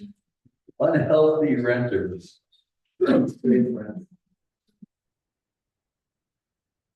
Thoughts on that? I mean, I could put a sign up that says it's closed, and then it gives the police and sheriffs the authority, I think, why not? I mean, Like, I mean, I don't imagine. if I was a cop and I was cruising up Route 9, I'd swing through the lot, and I'd swing right out. I mean, That's exactly what they do. Yeah. they say that they're already do that, like, okay, so. I've gone down there to look at the stars. Yeah. You know, the auroras are out one night, and I go down there and look, like. I don't know, gonna bother me, it says not here, and really. They're Like, the gonna whole be thing looking, they're is. gonna be looking for cars. I hope them. Walk. So, yeah. We need a resolution. Yeah. Motion. I understand the nature of what we're trying to do. But kind of can't get behind the shutting it down for people that aren't using it for nefarious actions. I feel like that's unjustly affecting people that use it for safe and legal activity. So, It's You're not saying they don't do it unless there's a sign? no, they didn't say Oh, that. 'cause I've been down there before where they, tap on the window and they're like, you're good, and then, so. If they do that already, During the day or night. no, that night. Like, no, like, it's like Eric said, going down there, like, when the moon rises there. Yeah. Maybe the cops should just drive by the Rickneys first, and if the cars are in the driveway, they don't have to go down there. Truck looks like you. I mean, we've had like people get together and wanna have the kayaking with the moonlight things. Yeah, I mean, I'm assuming they park down there most of the day. No electricity. Let's go on to the various sites, they can go back to the parking lot by the ball field where they used to do it. Are you talking about the kid by the boat launch itself, by the circle, not on Route 9? They're not closing During the the day, gate. not midnight. Well, there isn't any, you'd have to put one. Yeah. They're not gonna close the gate, they're just putting up a sign. Okay, Because nobody reads the signs anyway. Certainly not the people who want to have them shoot up. It's stated if you go, when they're, you know, you go to the church, you know, looking for a judge. If there's no sign there, oh, waste of time, so. I make them get out of the car and go read the sign. Signs gonna end up in the water. Let us. Let us mull this over. Put this off till the July 2nd meeting. I'm sensing some resistance. You're sensing a lot of difference, right? Like, what's it gonna do? Well, I mean, if the snow, if there's a problem down there, they ought to just visit the place every night or two. Sooner or later, like the Episcopal Church, I used to go over there and chase them away. When they were doing drugs, but they got the message after a while. And I chased one away with that. All right, I will have the crew monitor, see if having increased police staffs there has helped the situation. That's my action item. Action item, first one. Exclusive one is clear story. Yes. That'd be Ed's happy. Yeah. I'm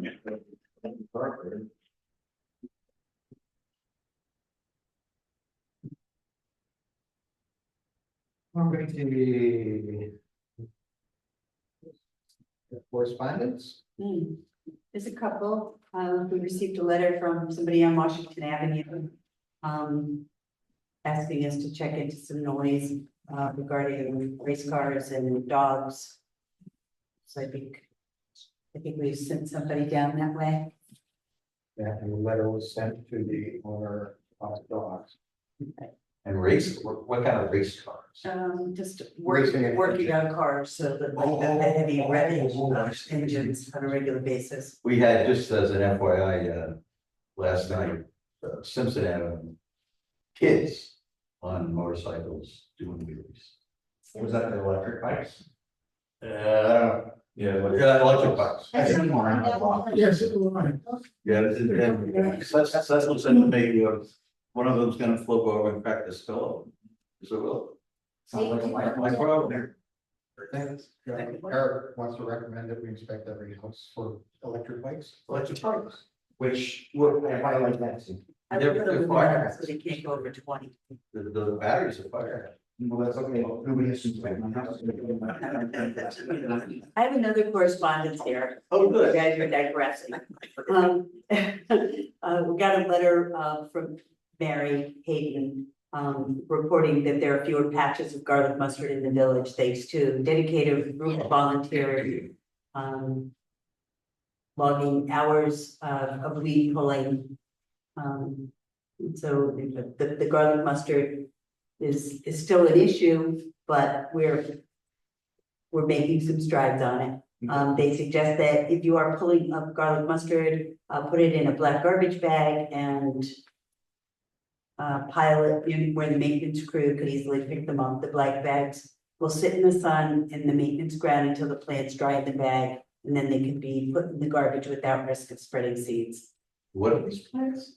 Garlic Garlic mustard. mustard, there was a presentation I'll leave one of them. weeks ago. It's very It's invasive. okay. The garlic. I would know. The garlic.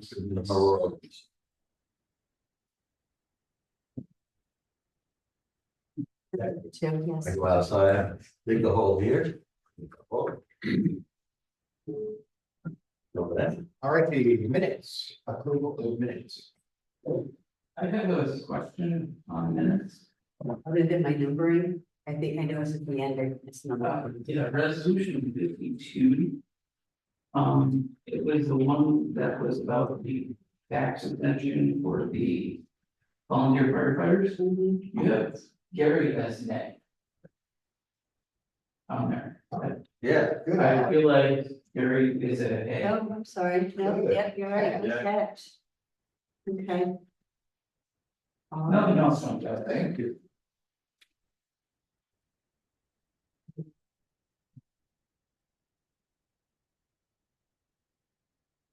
Good catch, thank you.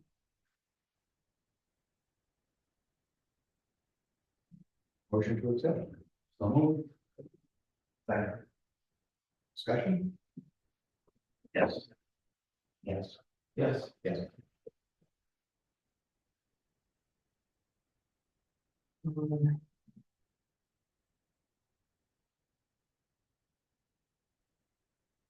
Training. Further to what Peter said, the planning board is, recommended that the two lots, behind Andrews Avenue, Sweets and the Krauts behind their house, the board, go ahead and transfer those. My understanding is there has been difficulty finding a surveyor to, complete the survey with respect to that strip of land. So I don't know when we'll see this back, but, I know that both the Sweets and the Krauts are aware of the fact that nothing's gonna be done until a survey is provided to this board. This is for.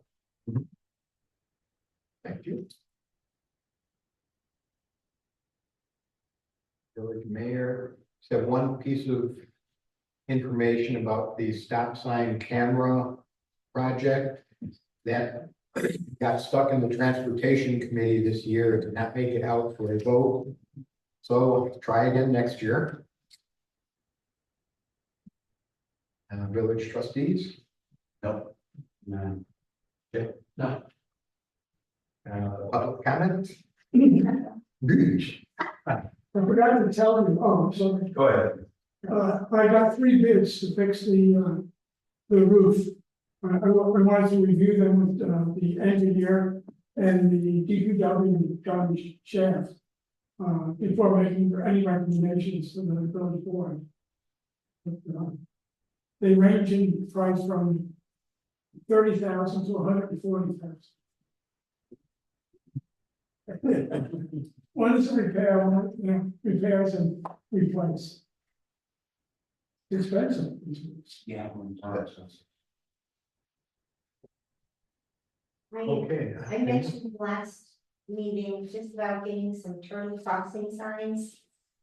The turtle crossing signs, because a lot of the turtles are getting smashed.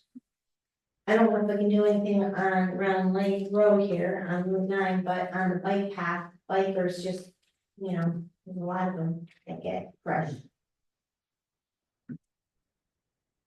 I'll put them on. I know, but these over here, I think they're painted ladies, they're the painted ladies up there. Anyway. Okay, Scott. Yeah, I got a couple things.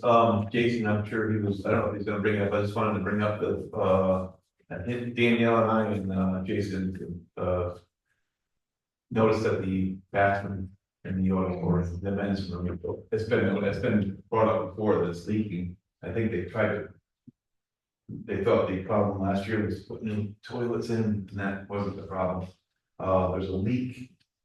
It looks like it's probably the plumbing on the outside wall. The way that Jason and, I mean, we all kind of were looking at it, I'm gonna try and figure it out. Is it wet there all the time, or is it only wet there in use? It's only that they're used. It's probably the drain that is cracked. I bet you the track inside the wall has a crack. I never thought about it because I'm thinking that pipe's run underneath the water, but I do believe the drain pipe comes over the top and comes down. So if that's something that maybe they could do, is that a The water, drain pipe has to run underground. is the water source coming The in? water source comes in above. I want to think maybe it's more of a the water source. It would be that wet spot that we see outside of the building. If it was the water source, that wet spot would always be there and constantly leaking. True. Where if it's the drain, if they didn't put enough antifreeze in that line, and there's a low spot in that This- line. Yeah, this was last year also, the whole year. Well, yeah. So, and at one time I thought maybe it was just the water level coming in from the base of it. If DPW cuts a hole in the wall, they could put that panel over it easily. It is a location that should have an access panel anyways. For inspection of that. Yeah, that also, the urinal runs, unless you pull the plug out. That was water, that water could be running all night, nobody's.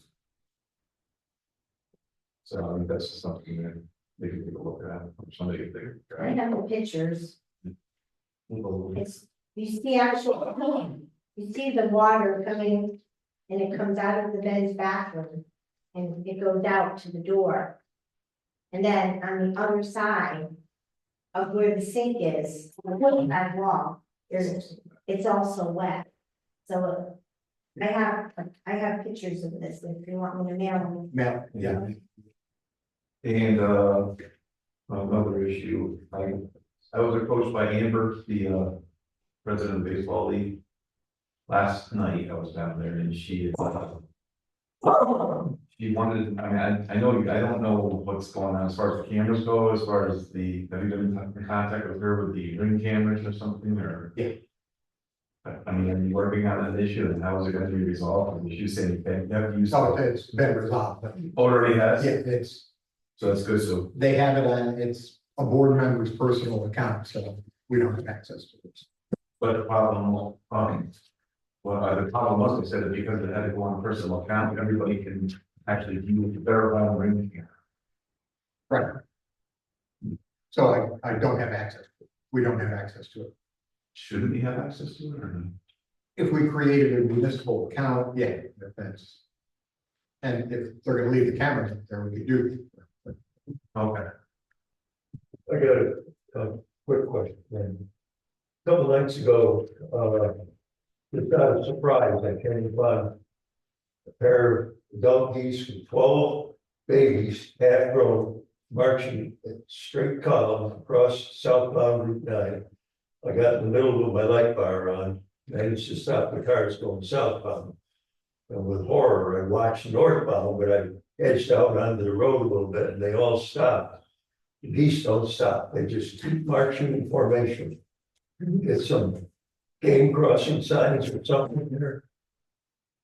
I know we've been in touch with DEC and they said. They don't care about geese, basically. We had a committee for that. Yeah, but then the neighbors call me and want me to pick it up after. Right, right. Can I I? went to state highway and call the state DOT. Yeah, I know. Yeah, Can I add to that? Those geese got slaughtered yesterday because, they were in the road. And did they get it yesterday? yeah, they got it yesterday. So, her name is Heidi. Yeah. We're working on a project. She proposed it or she is doing something with it. That every time we see an animal, if it's able to take a picture, we take a picture of a deceased animal. And our hopes is to, make that section of Route 9 from Wood to 67 Circle a friendlier pass. Where there's more green for animals, because there's also been a couple of snappers that got it. So anyway, just for your, I think somebody did them on purpose then. last year there was a whole gang of them or whatever you call it, and this year there was about 4 of them yesterday. There were Oh, it's too bad. They have nothing to say. they were pulverized. This morning, there was a notice on Facebook that there was a large bird that was in a tree caught up in a line. Sent a message off to, copied it on Facebook, sent it off to DPW. By the time I was going to work, they had gone down, but there was somebody that had a longer pole saw to try to cut the line. There was somebody else that was a rescue. There was a whole crew of people that had gotten down there based on her, her post in the morning. And I guess there was an injury. So I think the woman has taken it to, It was a large. Yeah. a woodcutter. Yeah, big wood. Yeah. Fishing line. Yeah, Oh, and it was way up in the tree and had been there, and they don't know how long, but Yeah. by early morning, it was quite distressed. I've got two different things, just so we can wrap up real quick. For our new DPW manager leader, could we perhaps consider removing the pavements that is in the middle of the entrance? It's been there for years, honestly, it's just full of water. And I'm pretty sure the DPW has a backhoe, it has a running loader, it seems to be they might need to just scoop it up. We might have to pay to have it taken away. Another spot is over. Orient Park. Orient Park, thank you. I think it's the old driveway. Also has pavement, they can just scrape up potentially. It's right there on the lawn. It's a big patch. Yeah, I mean, it's just like, it kind of has grass growing over it sometimes. It would just make the park so nice. It's not the foundations for the old buildings. it's that- It's right there on the road, right across from the blister lines. So that's a prime spot for plowing snow, so any grass there's gonna. Right, but that one's less so, but the one in the square, it just will water.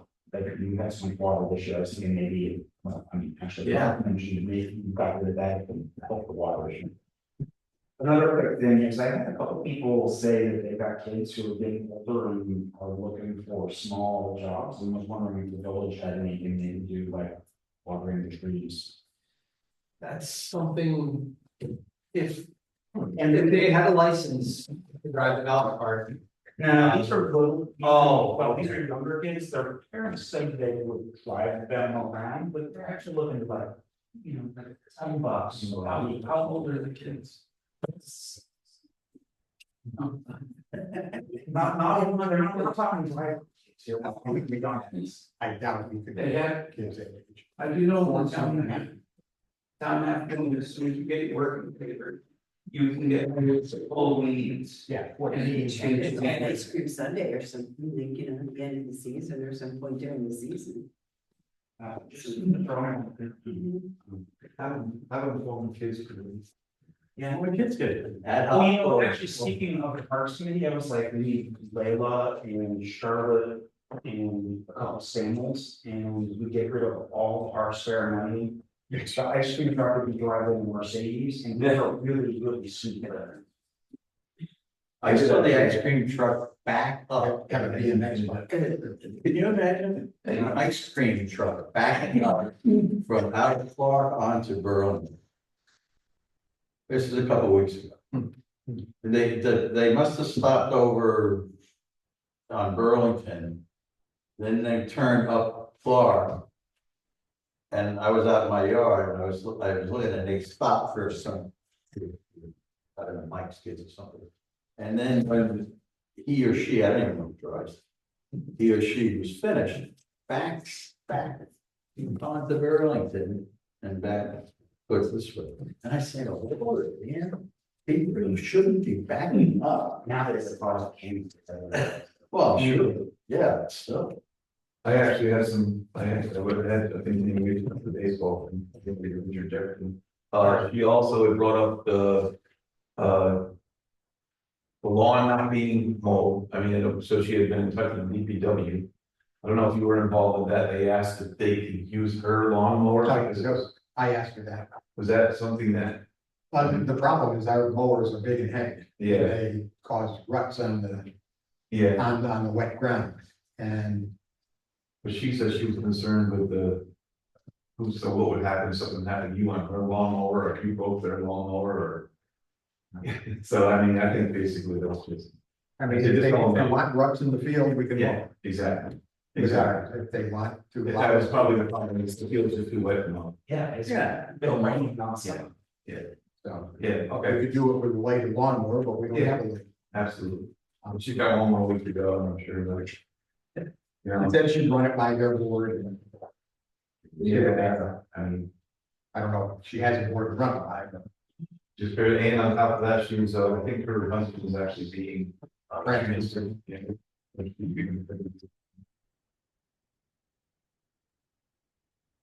That's it. Wait to see what she has to say. Eric, was that it? Okay. Well, I will now entertain a motion to go into executive session to discuss the medical, financial, credit, and employment history of a particular person or corporation. May I have a second for that? Yes. Yes. Thank you all. Thank you, guys.